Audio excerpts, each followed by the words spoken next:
Hi, everyone. Welcome back to Current Affairs Unfiltered. I'm your host, Paige Fullman. This week, we are continuing the run of talking to candidates.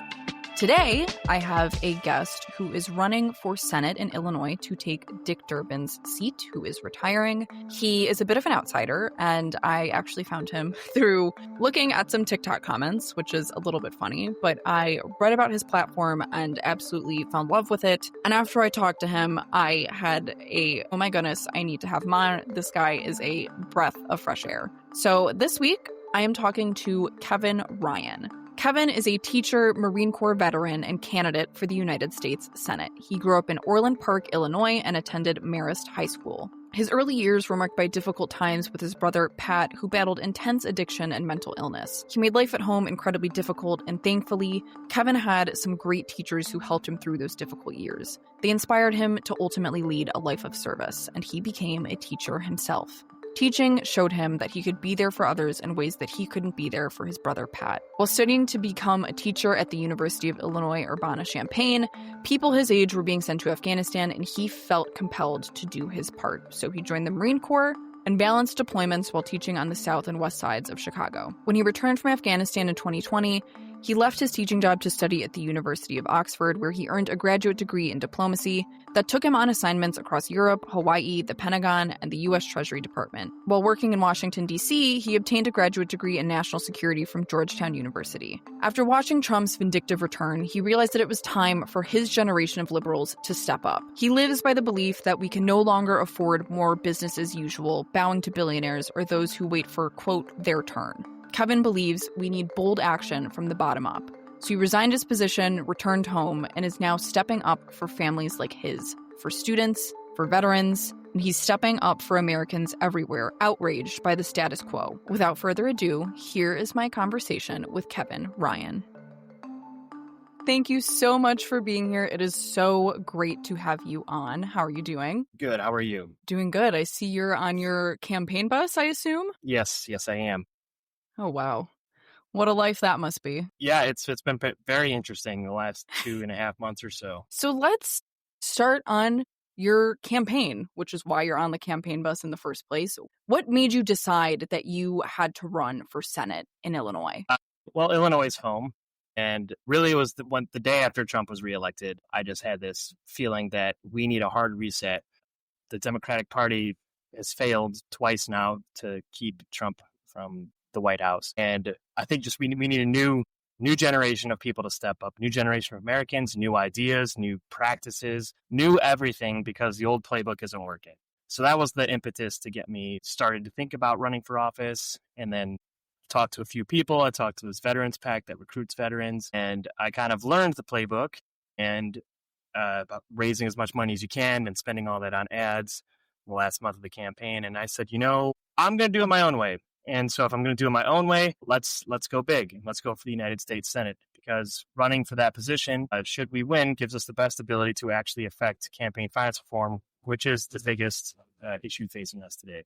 So that's kind of in a nutshell, my whole philosophy of what made me do this and why I'm here today. So my next question was going to be about a specific moment that really pushed you to run, but I assume for you it was Trump being reelected, like you said? Yeah, definitely. Trump's reelection, I mean, especially after January 6th, I was astounded that he was able to win again. And so I think it's a wake-up call for a lot of people. And we see a lot of insurgent progressive candidates across the country and across Illinois stepping up to run for office. So if there's one good thing that came from Trump's reelection, perhaps it is this moment where we will get a hard reset on the Democratic Party to fix the flaws that we kind of were just taping over because we didn't want Trump to be back in the White House.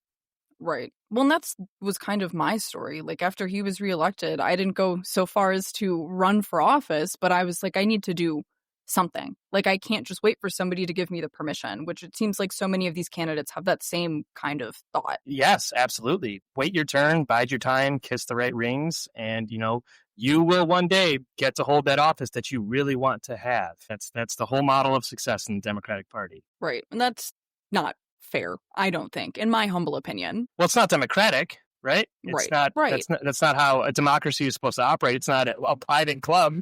But the reality of our politics is that it is a private club. And if you want to be involved in politics, if you want to hold office, you need to join the club. And it's really hard to get into the club. And you got to play by their rules. And you got to make sure you do everything they tell you to do. Otherwise, they'll kick you out of the club.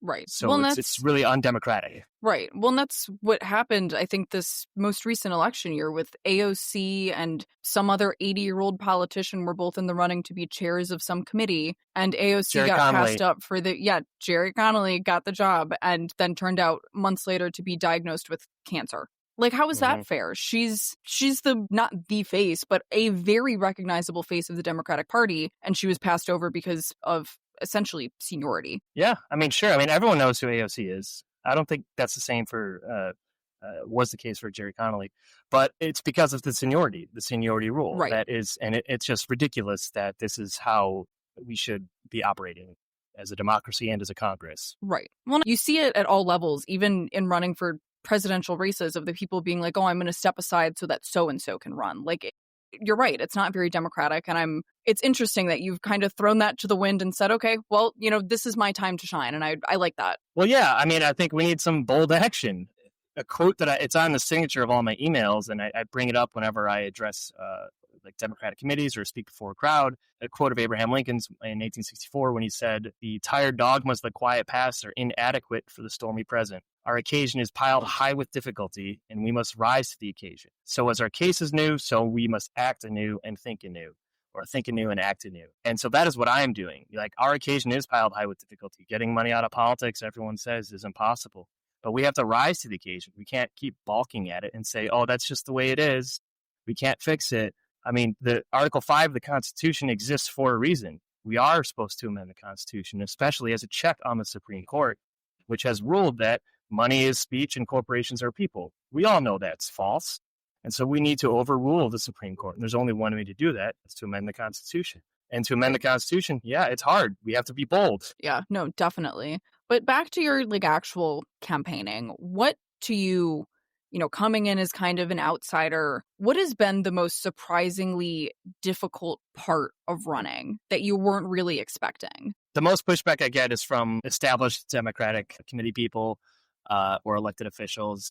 There's been a couple times where I've been denied the ability to speak at functions when I'm there. The DeCoin State Fair was one example. Another one was at the Illinois Democratic County Chairs Association. The other candidates were allowed to speak, but I am not, because they will look at my campaign and say, because you don't have millions of dollars or name recognition, you must not be a serious candidate. Again, I'm not a part of the club, so the club doesn't let me in. And it's really antithetical to democracy, especially in a Democratic primary. Aren't we supposed to be using our primaries to select the best candidates based on their ideas and their temerity and what the visions that they have for the future, not how much money they can raise, especially in Illinois, where we know it's going to be a Democratic senator. There's no risk. The Republicans aren't even putting up a real candidate right now in the Republican primary. So it's, why can't I speak, right? So that's the biggest pushback I get. That's been kind of shocking, quite frankly, that they're afraid to even just let a candidate like me speak. Right. And you're not the first politician that I've spoken to, or someone running for office that I've spoken to in this podcast. And you're also not the first to say that. There are a lot of people that have the same story of, I reached out to X organization or X restaurant or whatever it was, and they wouldn't let me, wouldn't even have a conversation about if it was possible for me to do this thing there. And that's the most disheartening part, is just how many, I feel like, candidates we end up losing out on the chance to see on a bigger stage because of things like that. That's how we get candidates that make changes, is by giving them an honest shot, not because they have a bunch of money in their coffers. Absolutely. I mean, that's what I mean. It's a private club. And first of all, it's incredibly hard to run for office, right? You nearly have to be independently wealthy, or you have to have someone who's independently wealthy backing you. Or you have to be really good at fundraising and then be able to pay yourself from that fundraising. I'm fortunate that I was able to, I have a meager savings from, I wrote a book, a coffee table book about Malort, if you're familiar with it, but I sold the rights to that. And that's what has been kind of keeping me afloat. And then I'm substitute teaching on the side, pay for groceries when I have to eat. But it's incredibly difficult just off the surface, just to become a candidate and try to run for office if you're going to be real and you're going to do it full time. And so then when you're doing it full time, when you take these tremendous personal risks, and then you get the door slammed in your face by some county chair because they don't want to upset, the governor or the lieutenant governor or a congressperson, that might be upset if they allow someone to speak at a candidate forum when they are out there circulating petitions. They're out there talking to the people. I mean, I've been to 60 counties so far. There's no other candidate in this race that has gone to more counties than I have. I was in Hancock County 2 days ago, and they told me that in the last 8 years, only one of the 6 constitutional office holders has visited Hancock County. They feel forgotten. So I'm putting in the sweat. Instead of spending my time fundraising, I'm going out there talking to the people, especially the people who feel forgotten. So I think it's particularly upsetting to allow someone like that not to speak at an event. I don't know what is so threatening about that in a Democratic primary to allow a Democratic candidate to speak. Right. Well, there's no shame in like the county by county approach. I mean, that's what John Fetterman did. And, granted, he's kind of fallen off the rocks now, but I think that was a huge part of why he was able to win and had huge turnout in parts that don't traditionally have high Democrat turnout. Right. And I found by going to these places, there are Democrats everywhere. I mean, Paige, I've had people sign my petition from every single county that I've been to. And sometimes it just takes a bus that's got big Democrat like letters on the side of it for them to come out from hiding and be like, oh, there's a Democrat here. We can actually talk to. But they are there, and they matter just as much as anyone else matters. Right. Well, right. And that's, they're one of the big things I learned, especially in small town Illinois. I think I told you when we first talked, we had a river house out in Whiteside County, which is rural Western Illinois. Mm-hmm. And it's so surprising that, people will so discount it as, it's a red area. There's so many Democrats. On the No Kings protest, they had people line in the main street there. Sure. I was like, man, am I impressed. Color me surprised. Sure. I mean, there were, so I went to the Whiteside County meeting. I introduced myself there, and I would say there was probably around 20 people there. There's around 20 people at the Hancock meeting as well. And that's about the same as there was in Kane County and DuPage County. So, I mean, the meetings are not that much larger. They're not drawing these huge crowds in the collar counties. So but same amount of active, qualified primary electors are attending these things, and they matter. And they should be spoken to. And it was great. I got a great reception from the Whiteside County Democrats. They invited me to the Fiesta Parade, which we will be in, the Fiesta Day Parade. And then one of them invited me to the after party that he hosts every year. So, I mean, I can't wait to go back. Yeah, no, it's a great little area. And I think there's a lot to be said for not ignoring the counties that don't have like a large amount of representation of your party. Like, it's still important to show face there. Like, those are the people that are going to be voting for you. And especially if, like you said, there are counties where elected officials haven't been showing up for the last, 6 elections. Like, it's important to show your face there. Yes. And even if that's like a solidly Republican, county or district or municipality, at least try.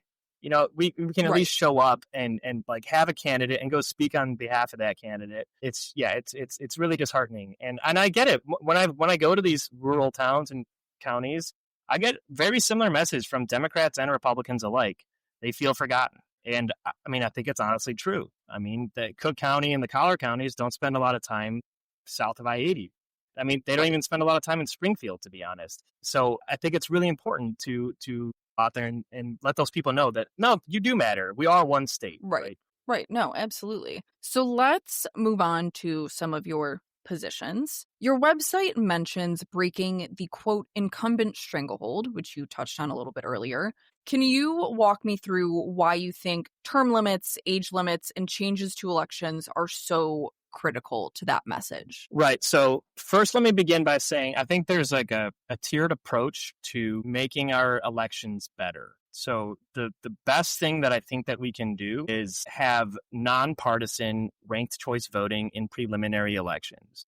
So that way people can choose a number of candidates and it's nonpartisan. So you don't have to pick a party. And then after that, you have a general election from the top 2 candidates that is produced from the ranked choice voting. Because what we see in Illinois, and we all know this, anyone who has voted in a primary or a general election, you go to vote in the primary and there's one name on the ballot because they're the incumbent and no one's going to challenge the incumbent. That rarely happens. So that incumbent wins the primary election. Then you get to the general election, and our districts are so gerrymandered that there's no way that the other party can compete. So they rarely even put someone up. And so that person wins. I mean, in 2024, half of the Illinois state legislature did not face opponents in the general or primary elections. That is not a democracy. And why does it stay that way? Well, because the people in power, the incumbents, it keeps them in power. It keeps them in office. They don't want to change the rules because if you make it more competitive, more democratic, that means that elections, they could lose. And so that's why we don't really see any change from the incumbents. So that's the best approach to do that. But if we can't get nonpartisan preliminary ranked choice voting, okay, the next thing that we can do is term limits. Term limits, I think, are a good interim solution because at the very least, you got to go, right? And then we'll get new blood in there. And what we typically see with people when they're announcing their retirement is when they make the most bold, brave, and righteous moves and votes because they're no longer afraid of like losing office. So the only problem with term limits that could be is like maybe you do just have a spectacular person in office, and it would be great to have that person in office to continue in office. But between those two options, if we don't have ranked choice voting, then yes, we should have term limits to make sure that we just keep rejuvenating the people who are in office. And then when it comes to age limits is another thing that we could do as well, along with term limits. I don't want to come off as ageist, and I don't think it is ageist because there's plenty of legal precedent for this. Like our generals, for example. Generals are mandated to retire at 64. That's the average age of the United States Senate. All right. So why are we allowed to mandate our generals who work behind desks to retire at 64, but members of the Senate who also work behind desks can continue on until like Chuck Grassley, who's 91? And I think that it doesn't make sense, right? And there's a whole bunch of industries, air traffic controllers, pilots, people that there's mandated retirement. And it's because age discrimination is real, right? And so we have to be careful to show that it's not about age discrimination. It's about job performance and being able to do the job. And to be quite frank, the Constitution is already ageist, right? You have to be 30 years old to be a senator. Is that to say that someone who's 28 or 27 would not be able to perform the duties? Well, it's in the Constitution, right? So it already is ageist. And perhaps someone who's 91 can't really perform the duties either, right? So I do think there's age limits would help that as well, to help break the incumbent strangle to like, okay, you have to retire at this age. And also it would stop some of these, like, it's more on the fringe cases, but it's still shocking that it happens. Like the member of Congress who's living in an assisted living facility for memory issues. Right. Yeah. Or the number of, if you look at the data, I think twice as many senators in the last 10 years have died in office versus those who have lost primary elections. So you're more likely to die in office than get primaried out of your seat.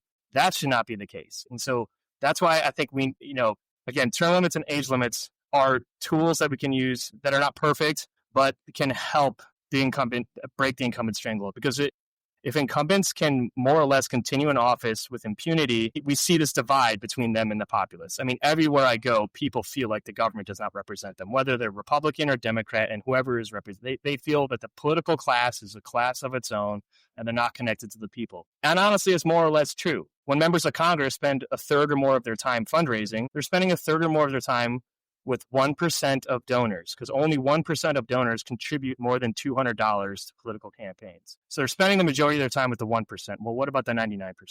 What about the 80% of people who don't ever contribute to a campaign? That's where the disconnect comes, because everyone's so focused on fundraising that, and that's what keeps them in office, so they can keep going, and that they don't understand truly the problems that people are going through. And so having term limits and age limits at least will help rejuvenate the pool of people who are in office so that we can continue to have fresh faces who know the experiences of people and the districts and communities where they live. Right. And I think you'd be, in my opinion, hard-pressed to find somebody that would argue that the way that our elections work and, what the rules are around age are perfect. I don't think there's a single person that would argue that I know. But I think there's a lot of stuff up in the air about how we get to a better system. And I think like you're describing, I think it is like multi-pronged, and, there's not going to be one fix. Like, I don't think you can just install term limits. Like, I think there's way more to it, which is what you're describing. Right. Term limits alone will not fix our problems, because, there are states that have term limits, right? And you almost see like this kind of like rotating door of like a schedule of what you're supposed to do to get to like certain places and certain offices. Because really the true answer is we need independent redistricting commissions nationally, and then we need nonpartisan ranked choice voting preliminary elections nationally. In Article 1 of the Constitution, it says that the Congress may regulate elections. We need to start exercising, the Congress has to start exercising this authority. The ability of like what we're seeing right now with the gerrymandering issue of like this arms race of who can gerrymander harder. That's why the only way it's going to happen is if we do it nationally. If we have independent redistricting commissions that come from a federal, a federal agency that does it, because this otherwise our elections are just going to continue to go on the way they are, and that's what produces our government, and that's why our government, it's where we are today. Right. No, exactly. So let's move on to campaign finance reform. That is an issue that is deeply important to you. It's at the top of your platform. How do you explain to voters how things like super PAC money matter in their day-to-day lives? Sure. What I tell people, because a lot of people will say, well, Kev, it sounds like you're kind of like a single issue candidate. And what I say is, no, I'm not a single issue candidate. I'm an every issue candidate, because every single issue goes back to money in politics, because money is not, the Supreme Court says money is speech, but we all know money is power, right? So whatever you care about, if you really care about the environment, well, let's look at when the environmental movement started, back in the 70s. Jimmy Carter had solar panels on the White House, then Reagan ripped them out. What happened at the same time in the 70s? That's when we had Buckley versus Vallejo, which said that spending limits are unconstitutional and political candidates can raise as much money as they want. And then we just see big oil and gas starting to pour in a whole bunch of money through their PACs to candidates. And then fast forward 50 years later, and now we can't even agree that climate change is real when there's like indisputable evidence that sea levels are rising and certain environments and climates are changing because of the increased temperatures produced by all the emissions that we're putting into the environment. That's one example, right? Why don't we have national health care? Why don't we have Medicare for all?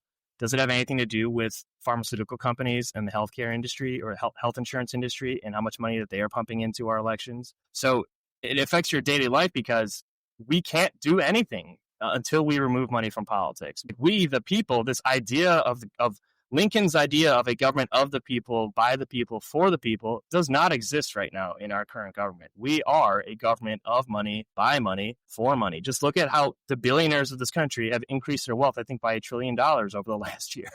They're getting wealthier, and we haven't raised the minimum wage, the federal minimum wage. It's still at $7.25 an hour. I mean, that's how it affects you. Elected members are spending their time with donors because they're the ones who keep them in office. If it was the people who put people in office, they'd be spending more time with them. So that's just a general way that it affects their lives. Whatever you care about, so long as you don't have millions of dollars to promote it, nothing's going to happen.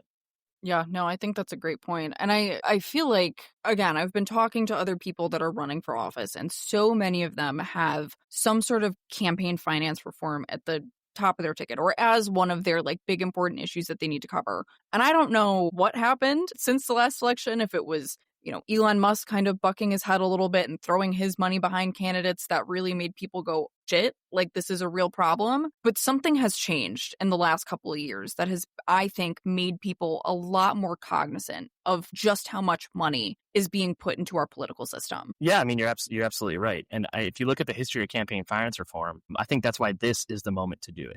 So in the history of campaign finance reform, it's followed a formula ever since money became a thing. In the 19th century, the parties kind of funded themselves through the candidates themselves. And obviously, they didn't spend a whole bunch of money on advertising and things like that. At the turn of the century, however, that's when money started to play a role. And there was this big scandal. There was this life insurance company that was funding a political candidate. And it was brought out through a court case that actually had nothing to do with the campaign, that this company was spending money on this campaign. And the people who held the policies through that life insurance company were like, whoa, hold on. I was giving you money for my life insurance. Now you're taking my money and you're spending it on a campaign? That's ridiculous. I don't support that candidate. I don't want you using my money to support that candidate. I want to use my money to provide my life insurance policy. And there's this big scandal and there's public outrage. And then you have the first Campaign Finance Disclosure Act, which came voluntarily between Howard Taft and William Jennings Bryan when they ran for the presidency. They both voluntarily agreed to do it. Taft won, and then Taft got a reluctant Congress to pass it because Congress didn't want people to know where their money was coming from. I mean, it shocked people. I mean, think about it today. We don't even think about it. Like every time you go to McDonald's and you buy something, 20% of that is going towards a political candidate that you may or may not support. Right. I think that this is the time to do it because we've had the scandal. Trump and Musk kind of made it very obvious, especially with Musk being in the Oval Office, And now people are outraged about it. So now is the time to get a reluctant Congress to pass the reform. And that's kind of why I'm running, to be the one. We need an outsider to spearhead it, Right. to get the Congress to reluctantly pass it and have a president reluctantly sign it, because that's the only, all the campaign finance reforms have always been passed by a reluctant Congress and signed by a reluctant president. Well, looks like you'll just be continuing a American tradition. Yes. Well, that's why, I mean, I taught history, right? So history is a guide, right? History should be a guide. What's the saying? It doesn't repeat itself. But it often rhymes. Yes, exactly. Okay, so I was reading on your website that you said that the real divide in this country isn't left versus right, but wealth versus work, which I thought that was a really interesting saying. But I'm wondering if you can explain what that means to you and how you would carry that sentiment and perspective into the Senate should you win. Well, I mean, it kind of goes back to some of the things I've already said about where are politicians and elected officials and candidates spending their time. Are they spending them? Are they out at the coal mines? They know that Illinois has coal mines. Are they out at the work sites? Are they out in the campgrounds talking to the people working on minimum wage where half of their income goes towards their lot fees? Or are they at some lavish fundraising dinner in River North where it's $200 a plate for the base entry, and then you can be a platinum sponsor for $5,000? Are they spending their time there, or are they spending their time with the people? Right? It's no secret that both Democrats and Republicans have more or less been bought and sold because we allow this campaign finance system to exist. It's the fish that can't see the water, right? So that's what I mean by saying it's not up versus down. I mean, this is a tale as old as time. It's not left versus right. It's always been up versus down. It's always been those with wealth and those who do the work. And it's good to pit the workers against each other. And that's what they've always tried to do. And that's why when we see a majority of union members voting for Trump in most of the building trades, that's where we see the workers voting against their own interests, because they're able to sow these narratives where so many people downstate tell me how concerned they are about bathrooms and LGBT issues. And I'm like, how many people do you know who live in that community? How many people in Pulaski County do you know identify as part of the LGBTQ community? How many times have you run into a trans person in a bathroom in Pulaski County, Illinois? They don't affect their daily lives, right? But it's these narratives that are pushed by Fox Corporation, a very wealthy corporation that makes money off of dividing people. And so we divide the working class. And so then we have Senate Republicans who refuse to pass the PRO Act, which would help expand and empower unions. I mean, every single worker has an inherent right, inalienable and inherent right to collectively organize, to collectively bargain for their rights. And the federal government doesn't recognize that yet because the PRO Act hasn't passed, because Senate Republicans are trying to block it. That's what I mean by it. And Democrats haven't been able to pass campaign finance reform because they're part of that same system, right? And so that's why we need a hard reset, right? And we need to unify the working class. And that's why I've been able to have really good success downstate when I tell workers that, yeah, I'm trying to strengthen and empower unions to uplift all workers and get money out of politics so that we can return our democracy, take it from the donor class and return it to the working class, to just working ordinary people. Right. And they're at this, I don't know how online you are, but I'm pretty online. And a lot of kind of just the regular discourse I've been seeing is talking about how it is not left versus right. Like, it is up and down. Like, when people will post videos and be like, I don't like this thing that I'm experiencing, a lot of times the answer will be that it's some, wealthy mega donor, whatever it is at the top that has perhaps inadvertently or maybe on purpose caused that thing to happen that is now affecting them in their day-to-day life. But to them, it doesn't seem like it's that billionaire corporation, whatever it is at the top. It could appear that it is something else. But I do think that those instances of class consciousness, I guess, for lack of a better word, are becoming a little bit more prevalent in what we're seeing today. So let's pick back up with going back into campaign finance reform. We've touched on it a little bit. It is often described as the root of all dysfunction in Washington. I'm sure you would probably agree with that. What specific reforms would you support to reduce the influence of big money in politics? Well, there's only one solution, right? And it's to amend the Constitution. So there really is no other federal legislation or something smaller we can do, because every time there's been a piece of legislation that's passed, the Supreme Court has come in and said some part of it is unconstitutional. So the Federal Election Campaign Act of 1971 and its amendments of 1974, the Supreme Court said that the spending limits were unconstitutional. in Buckley versus Vallejo. And then you have the McCain-Feingold Act with the Bipartisan Campaign Finance Reform Act that was basically said to be unconstitutional by Citizens United. That's saying that super PACs can spend as much money as they want on independent expenditures, meaning TV ads or movies or something, and they can release them during an election, right before the election. There's no restriction on it, basically saying that money is speech and you cannot restrict it. So the only solution, and this is the thing that, Democrats don't typically talk about. We all know that, like everyone loves to say, we need to overturn Citizens United. We need to get money out of politics. But then they kind of stop there. And I think it's because people might think they might sound crazy if they say, well, we need to amend the Constitution.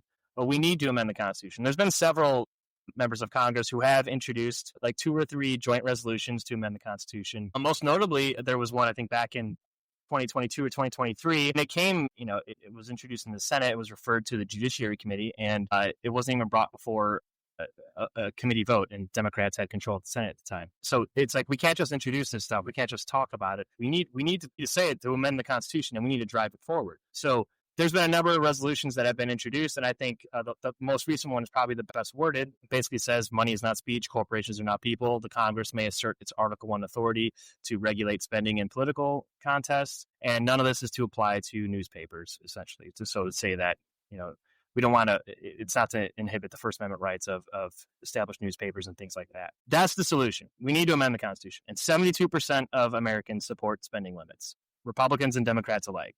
Why doesn't anything happen? I think because there's no will to get it done. And that's kind of the whole idea of this campaign. I mean, I tell people this. Imagine any of the other candidates in this race wins. Nothing meaningful will really change. It might make a single headline. Now imagine the guy in the bus, the veteran, the public school teacher who's rejected the multi-million-dollar model, who drove to all 102 counties. Imagine that guy wins in what's on track to be one of the most, if not the most expensive Democratic primary in history. Imagine the momentum that person will take into the United States Senate. And then imagine on day one when he introduces that joint resolution to amend the Constitution. Oh, and by the way, we have from November 3rd until January, I think 2nd or 3rd is when they swear in the next Congress. So you have a few months there. And imagine that guy takes that momentum and he gets in his bus and he drives down to Alabama and Mississippi and South Carolina and goes to these red states and says, hey, look, this is the joint resolution. I'm on my way. I'm on my way to drop it off in D.C. on day one. But I got to, I'm taking a little circuitous route, because I want you to call your senator right now and say, when this gets introduced, you better vote for it. And I'm going to canvass in those red states like I've been canvassing in the red counties. And so when we get there, I will be the lead. I will charge. I will make the Congress reluctantly pass it, because they don't want to do it, but they can be guilted because they all say that's what we need to do, at least the Democrats. So we know we'll get all the Democrats on our side. So we only need like 16 or 17 Republicans to get on our side to get over that 2/3 threshold. And I think it can be done. And not only is it possible, but we quite frankly don't have a choice. We need to do this, right? And so we need someone to step up and do it. We need bold action. That's the whole idea of this campaign. Do you think, and this is just me, I guess, trying to play devil's advocate a bit. Please. Do you think that the reason something like that isn't suggested is because the idea of changing the Constitution freaks people out? Of course it does. Yeah, I mean, it's only happened 27 times in history. People think like, oh, it's like this isn't something that, and there's no way that we could possibly do it in today's political climate. But when you take an issue like campaign finance reform, you can. Because while no Republicans in Congress support it, 71% of Republican voters outside of Congress do. You should hear the conversations I have in the campgrounds in these red counties. They don't want their politicians spending all this time with the elitists and the millionaires and the billionaires and the people donating their campaign. They want them to come down to them and talk to them. They want them to be real people that they can have a Busch Light with. And so the support is there. Oh, and by the way, while we're talking about it, the last time that this happened in the progressive era, back at the turn of the century, they amended the Constitution 4 times in 6 years, including your right to vote. And you think, what did you think people said? It passed by a single state legislature in Tennessee. It was the last vote to ratify the 19th Amendment. People have said the same thing about letting women vote. Impossible. What? You can't I mean, Alice Paul here, she had to get tortured in prison for people to be like, okay, maybe we should have let women vote. But it's like, but of course it was impossible. It's impossible until you make it possible. And we need people like Alice Paul. That's why I got her up here, who have the temerity and the vision of the future to drive it forward and to say this is possible. We need to do this.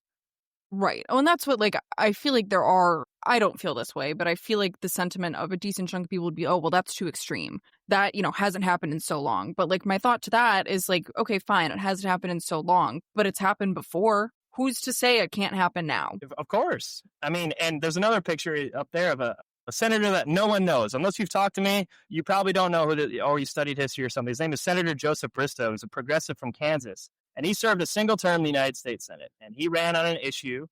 The issue of his day was corruption within the Senate because the Senate was still elected by the state legislatures. So he ran on this issue about what if we had popularly elected senators, let the people choose instead of the legislatures. He ran on that issue. He won on that issue.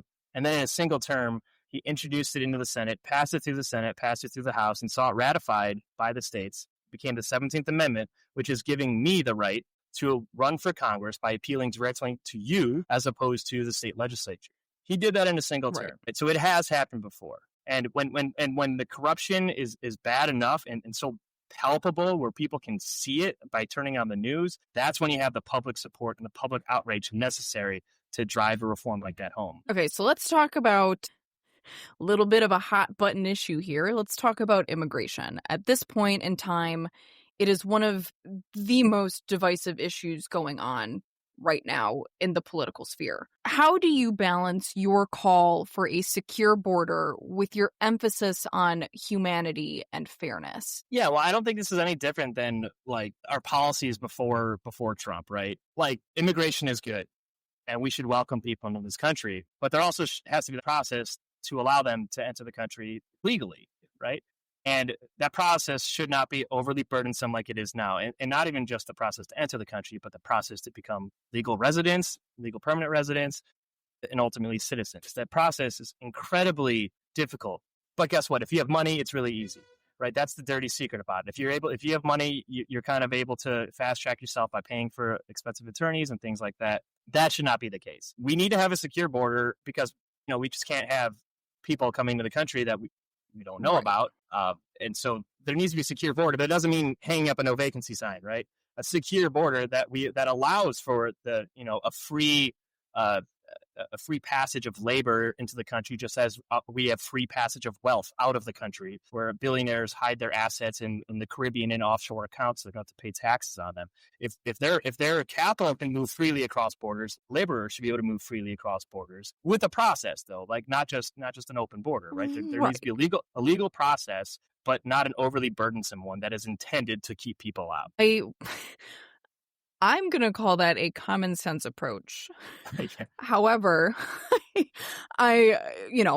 is such a divisive issue nowadays that I'm calling it common sense, but it's insane how just fired up the whole question about immigration has gotten. And I think you're right. Like the policies that we had pre-Trump were pretty common sense in my opinion. And, I agree. There could have been changes to our process of how we get people to be legal residents, making it a little bit more expedited and not a costly and time-consuming process. But nowadays, it seems like people just want the most extreme. And I think there's a lot of people that would find it difficult to balance secure border, but also immigration is okay. I feel like in a lot of people's minds, like those two things sit in opposition to each other rather than in like, oh, it can all fit in the same system.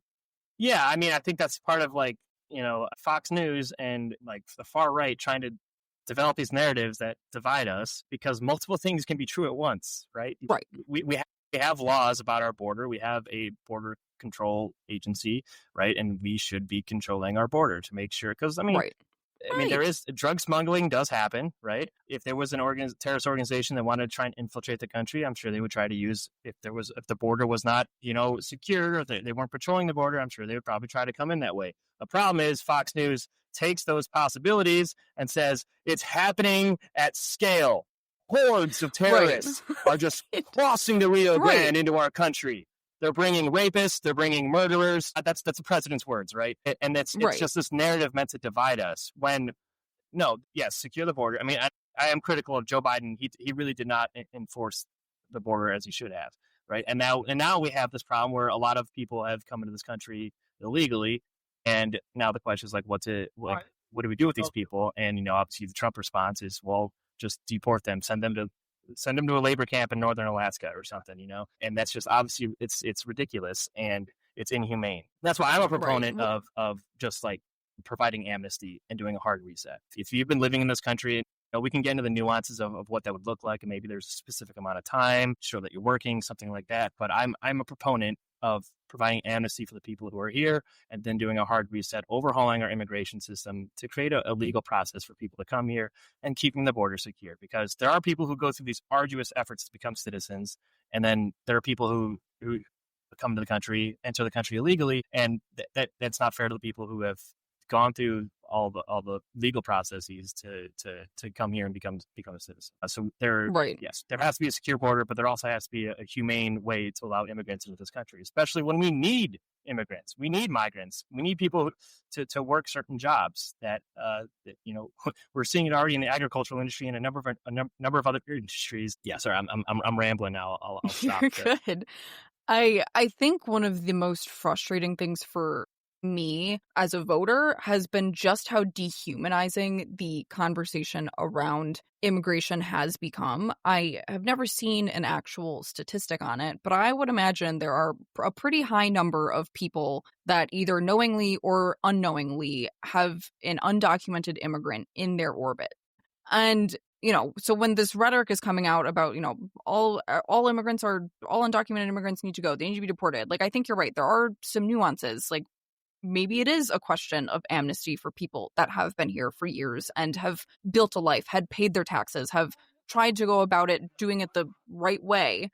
We need to bring in my opinion, some humanity back to the conversation. And it seems like that's what you're advocating for. Yeah. And let's err on the side of humanity. Right. If that means giving people who enter the country illegally this amnesty to allow them to stay here, even though other people have worked really hard to become citizens, let's err on the side of humanity as opposed to erring on the side of being inhuman. Right.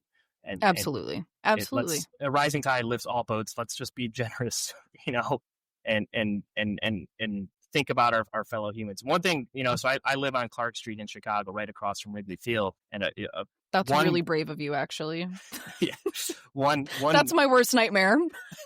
One really cool aspect of this immigration, the stuff that we're talking about right now.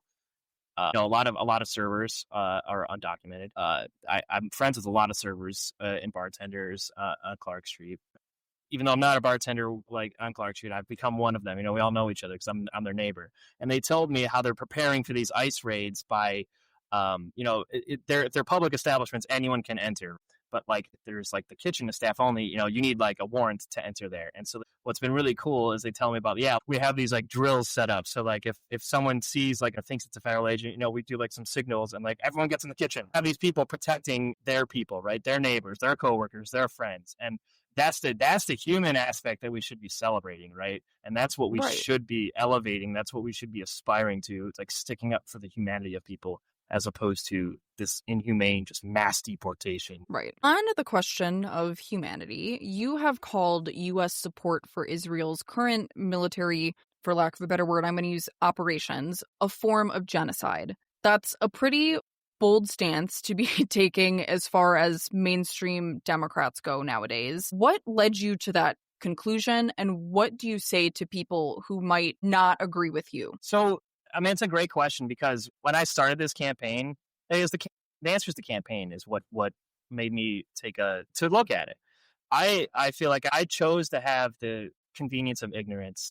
This doesn't really affect me. I see it on the news every day. I'm just not going to think about it, because it's so contentious. You have people who are like, if you say one thing, it's everyone is very tense about it. And so I'm like, what? I'm not going to think about it. Well, it turns out you can't do that when you're running for a statewide office. And so people kept asking me about it. And I really was unprepared because I didn't do my work to look into it and develop a thoughtful response to what was going on. I was so focused on like the domestic issues of like campaign finance reform, but I kind of didn't do what I should have for the people who care about what's going on in Gaza. And so when I start taking a hard look at it and not just the wave tops of the media, it's pretty clear that the Netanyahu administration is trying to ethnically cleanse Gaza. And when you look at the genocide, I know the word is it's very hot button word, but the definition of genocide under the Convention Against It, it's not about just eliminating an entire race of people. It's in part or whole for the aim of removing a people, right? And that's what we see in Gaza. Because the argument I've often heard is like, well, if Israel wanted to genocide the Palestinians, there would be no Palestinians left. But that's not even an accurate definition of genocide, right? There are way more forms of genocide than just what we saw in the Holocaust. Like the Holocaust was definitely the most egregious, and it was industrial scale, right, with the death camps, right? And so that's what we often think about when we think about genocide. But look at other recent genocides, like the one in Bosnia. It was a much smaller scale. In Srebrenica, I think it was around 6,000 people that were murdered, mostly men, dismembered and scattered across mass graves. So it's not, again, the number doesn't matter either. Right? It's not about the 6 million versus 6,000. It's about what is the aim, and the aim of those Serb separatists in Bosnia was to remove Bosnians, was to ethnically cleanse the area. So there's multiple forms of ethnic cleansing is what I'm trying to say, right? And it's clearly what they're trying to do. And I think now every day it gets clearer and clearer that they are trying to just remove Gaza, like all Palestinians from Gaza, and then just take complete control of it. And I don't think that the Netanyahu administration has demonstrated any kind of indication that they believe in a two-state solution, right? Yep. I don't think they want a Palestinian state.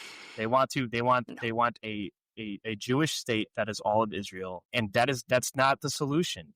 The Palestinians deserve a state, and the people in Gaza deserve to eat, right? And so that's why, if you look at it from a historical context, again, using history as a guide, that's where you see, yes, if we consider Srebrenica and the siege of Sarajevo a form of genocide, how do you not consider the siege of Gaza a genocide?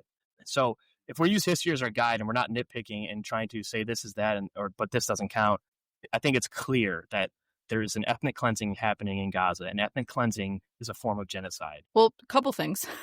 For starters, I don't think you should feel bad at all for not having a answer at the start of your campaign. When I started this podcast, and I am someone who has a degree in U.S. foreign policy, I didn't have any idea what my position was. But like you, once I took the time and was like, okay, this might be something that I'm going to have to address and talk about head on, I took the time and I read and I came to the same conclusion. It's crazy a little bit to me that is not a more, and I think like you said, it's becoming literally crystal clear that is what's going on. And I think it is becoming, if not a little bit more mainstream, a little bit more acceptable. And I'm putting air quotes around that because I can't believe I even have to say that, but it is becoming a little bit more of an acceptable view to have that, Israel is in the wrong on this one. That is an issue that matters, at the very least, in Chicago. Right. And, to tie this back to campaign finance reform,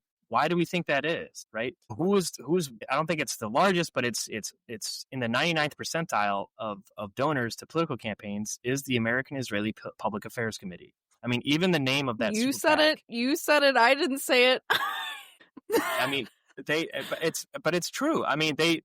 They bankroll so many campaigns that no one wants to upset AIPAC, right? And right. So when I was going through this process, I know a member of Congress pretty well, but he's a fellow Marine, and when I was, considering maybe running for a House seat and following the playbook, doing all the fundraising thing and stuff like that, and I was looking at a couple seats, and he told me, he's like, well, what is your opponent's take on Israel? You could always hammer them with AIPAC. I'm like, wow, that's the solution here. We just use AIPAC as a cudgel, and AIPAC is willing to pay. And so right. That's the only, when October 7th happened, when that tragedy happened, I thought for sure the Biden administration was going to park a carrier strike group off the coast of Israel to ensure domestic stability, regional stability. And then he was going to call Netanyahu and be like, this is not a blank check. You do not get to turn Gaza into a parking lot.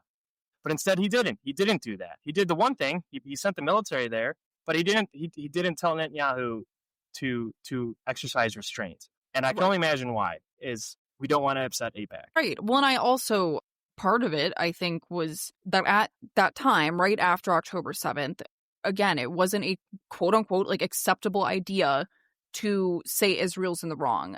Even in like the public, there was at least from what I was seeing, like there wasn't a lot of vast public outrage. There were the people that were saying two-state solution, but those were fewer and more far between than I think the people saying like Israel needs to handle this. Now, as we're 2 years into this, public opinion has completely changed. And it's hopeful to me to see somebody running like you that is embracing this, full speed ahead, because we certainly are not getting it from the people in office. Sure, right. And I also think, while we're talking about it, I also think it's very important that we delineate criticism of a state from that of a people, right? Yep. It's not, you can be critical of the state of Israel without being critical of the Jewish identity. Right? And that's what I am critical of the state of Israel. I am not critical of the Jewish identity. Anti-Semitism is very real. And we should condemn that equally as condemning what the state of Israel is doing in Gaza, as much as we should condemn Islamophobia or any type of bigotry. And we must approach it that way, because otherwise we're never going to make any meaningful progress on a two-state solution. So I just think it's important to make sure that we make that clear, that it's just like when the United States was attacked on 9/11, we were all very angry and we had justified by invading Afghanistan, but then Iraq, and then we were torturing prisoners in Guantanamo Bay. Like, I condemn the use of torture in Guantanamo Bay. That doesn't make me anti-American. You can condemn what Israel is doing, and that does not make you anti-Jewish. Right. Well, and that was one of the most frustrating things around the whole conversation for me, was like especially when I'd like post my reels or whatever, and I'd say like something about Israel that was against the government of Israel, the comments would always be, oh, so you hate Jewish people? Like, no, I'm not sure how that was a reasonable thing to jump to, because there is a very big difference between the government of Israel and Jewish identity. Like, they are two completely different things. And that is something that I think gets lost in the conversation, is that it's so easy for a lot of people to conflate being against the actions of the government as being anti-Jewish people. Right. I mean, my campaign manager is Jewish, and we see eye to eye on this issue as well. I mean, he understands that, like, this is not, this is not about being anti-Semitic. This is about being critical of a government that is ethically cleansing a people from their homes. Right. No, absolutely. So let's move on to things that are maybe a little bit more hopeful in nature. Which of the issues that you are campaigning on do you feel most urgently needs action from Congress? I mean, to me, the most important thing is campaign finance reform and amending the Constitution. That is not, when it comes to urgency, that's going to take a while to do, right? So something that we could do right now, again, going back to the previous topic, is stopping military aid to Israel, like, full stop, right? So that's a piece of legislation that the Congress and the president can enact right now. So that's obviously a very urgent issue. But after that, I would still stick to, we need to amend the Constitution, right? We need to pass a joint resolution to amend the Constitution. That has to happen on day one. And the entire 6 years of my term will be spent trying to amend the Constitution so that all the issues that people care about can actually be addressed once we start electing people who are not beholden to donors. Right, absolutely. That's not to say also that, like, I won't be doing anything else, right? Because I often find it's funny when people ask, like, well, what's your policy? Like, what do you think about energy? Like, what do you think about transitioning from coal to renewable energies? And I'm like, yeah, it's great, man. I do think nuclear plays a role in that somewhere, and that we have to transition off of coal. And in fact, wind and solar are the cheapest forms of energy right now. We have to figure out a way somehow to do that. But I recognize I am not an expert in energy. And I don't think it's realistic to think that all of our elected representatives should be these experts in all of these areas and be very well spoken on all of them. So I look at it as like sponsoring and co-sponsoring stuff. So like a lot of the issues on my website, that's all stuff that I would like very like aggressively co-sponsor. It's the campaign, it's the campaign finance reform and the electoral reforms that I will sponsor. And that's the stuff that I will drive home, right? Because we can't do everything at once. As much as politicians typically like to say in superlatives all the great things that they're going to do to check all the boxes to make everyone happy. And then you look at how much they've actually passed. Go look at their sponsored legislation. There is one of my opponents in this race who's been in Congress for several terms has only sponsored 4 bills that have become public law, and all of them renamed post offices. That's what we need. We need action We need action. You need to be like, the things I'm going to sponsor are going to pass. I'm not coming here to become a politician. I'm coming here to amend the Constitution. So everything, if you want to know where I stand on all these things, you look at the website and know those are the issues that I will aggressively co-sponsor. But it's not exhaustive, right? So I am there to support these things and help them get over the ledge. But you can only do so much as an individual. My main modus operandi as running in this race and to become a U.S. Senator is to be the person from Illinois that changes the Constitution, just like Abraham Lincoln was the one who was able to get the 13th Amendment passed and inspire the 14th and 15th Amendments. I'm not comparing myself to Lincoln, but we do come from a state that punches heavy when it comes to amending the Constitution. Oh, yeah. Okay, so we talked a little bit earlier about how you're not really coming from the establishment. You're not playing by the rules of the larger party at hand. But as somebody who is not coming from the establishment, how do you think about what you would do in building coalitions and getting things done in such a polarized Senate, should you win? It's a great question. And I like to look at my time downstate as an answer to that. I've been able to more or less build coalitions of people downstate who sign on to my campaign, even though they voted for Trump or they conservative, because they know that this is the problem, that campaign finance reform is such a problem, that they're willing to back a Democrat who's willing to support working class people and take money out of politics. Now, in order to get the people who are already in the Senate to form these coalitions, it's going to take a broad public affairs campaign of getting the people in their districts and in their states to support this. That's where the coalition is going to come in. It's not going to be me just going over to the hideaway suites and like drinking whiskey and being like, if you vote for this, I'll vote for that. The horse trading. And that horse trading happens, right? And I'm sure we might even have to horse trade to get to amend the Constitution to take money out of politics. I mean, Lincoln was the expert in horse trading to pass the 13th Amendment. I get it. It happens. But that's not horse trading alone is not going to get the ball over the line. We need this coalition of broad grassroots support from the bottom up. I need people in Trump hats knocking on the doors of Josh Hawley saying, you better vote for this piece of legislation, or otherwise we're kicking you out. That's the coalition that we need to build, because the public support already exists there. I know the support doesn't exist with Republicans in the Senate, but it does Republicans outside the Senate. And that's where we build that coalition from the bottom up. Right. Well, I guess the hope is like the public pressure gets to them. A lot of what you're saying just reminds me, have you ever seen the Broadway show Hamilton? Of course. He has that like big the big line about like, we need bold strokes. Yes. That's you. This is not a moment. Yes. It's not a moment. This is a movement. Yes. Yeah. I know you got Abraham Lincoln in your email signature, but it might be time to include some Lin-Manuel Miranda. Yeah, what a national treasure he is. Just amazing, an amazing artist. I don't know if you've seen In the Heights. That is also another great Lin-Manuel Miranda.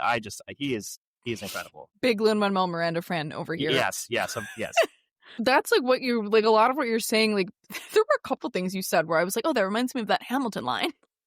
Well, like, I mean, I tell that to people too, right? Because when people say like, "Oh, this sounds crazy," I'm like, the concept of our country is crazy, right? Go watch Hamilton, right? Look, this was not a sure thing. I mean, it was an incredibly wild thing that a bunch of farmers and bankers were like, "Well, we're just going to break away from the strongest empire of the planet, and we're just going to try to bleed them slowly over 8 years and think that they'll just give up on us." And that's what they did. Right. And but the fact that they were able to do that is incredible. And the fact that this country still exists. And then go fast forward to the Civil War. And to think that we used to have slavery. I mean, Barack Obama. In a not so like distant history either. Barack Obama, his life eclipsed the life of the last person born into slavery. So we have the last person born into slavery and the first black president were alive at the same time. Overlapped. Yep. I mean, yes, That's insane. Not so yes, we live on bold strokes. That's what this whole country is about. That's the whole like America. Yeah. But when it comes to amending the Constitution, oh no, we can't do that. That's going to be, you're crazy. Right. Yes, it is crazy, but our country is crazy. Our country is based on doing these bold things and being the change that we want to see. That's the whole idea of America. Right. We don't have kings. We don't have this long lineages of royalty. We have people with ideas and gumption and enough temerity to push those ideas forward. Right. Well, and isn't the whole saying the American experiment? Yes. Okay. Well, let's start experimenting. Like I'm of the opinion that once the Trump era is over. There is no going back to the status quo. We need bold strokes to go to wherever we're going next. There's no just going back to the way it was before, I fear.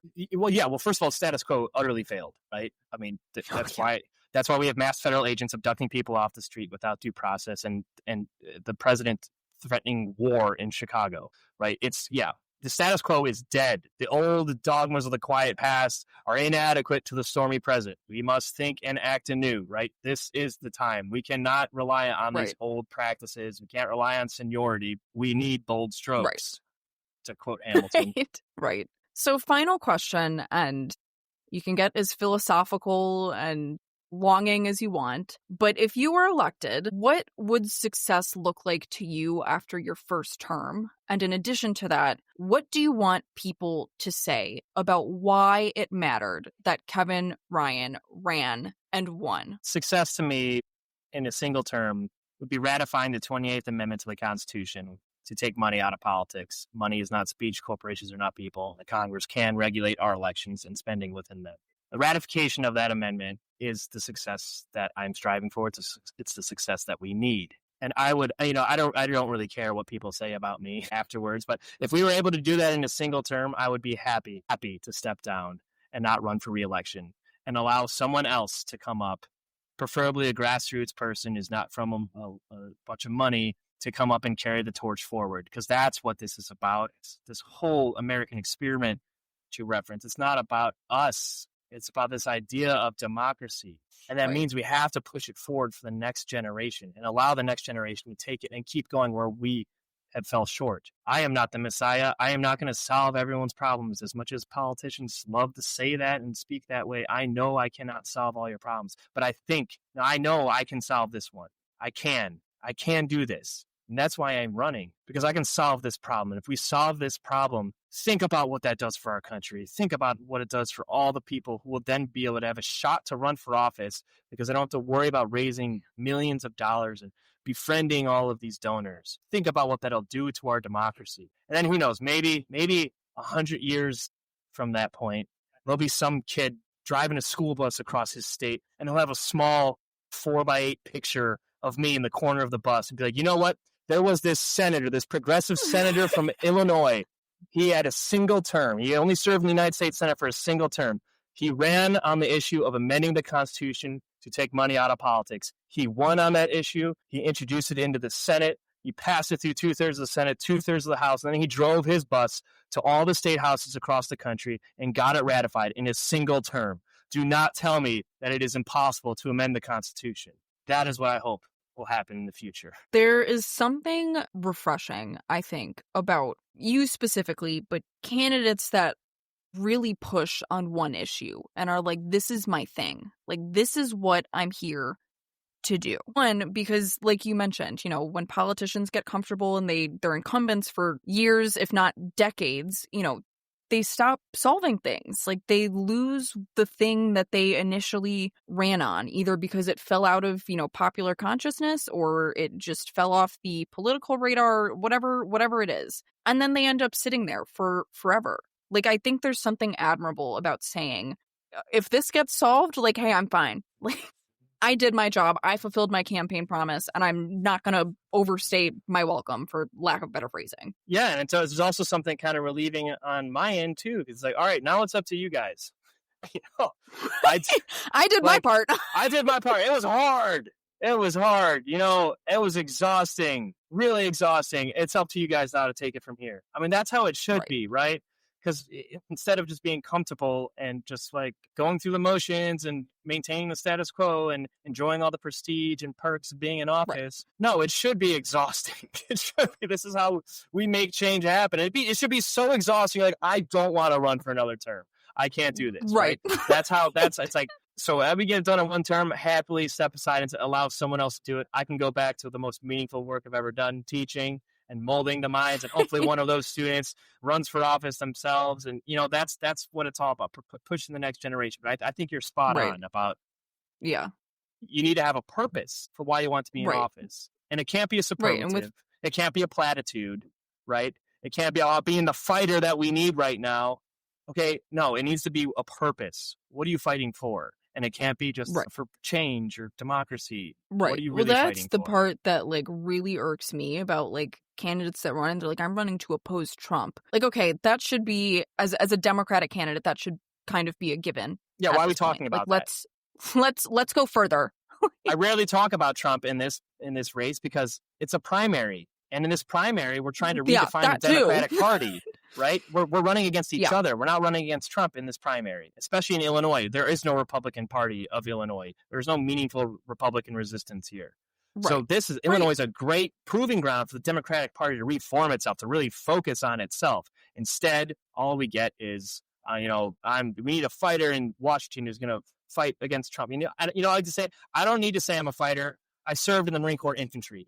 I'll let my, let my career speak for itself. And we need to have very specific things that we're trying to do to push forward. Yeah. And unfortunately, I think some of that is just the seat that you're running for.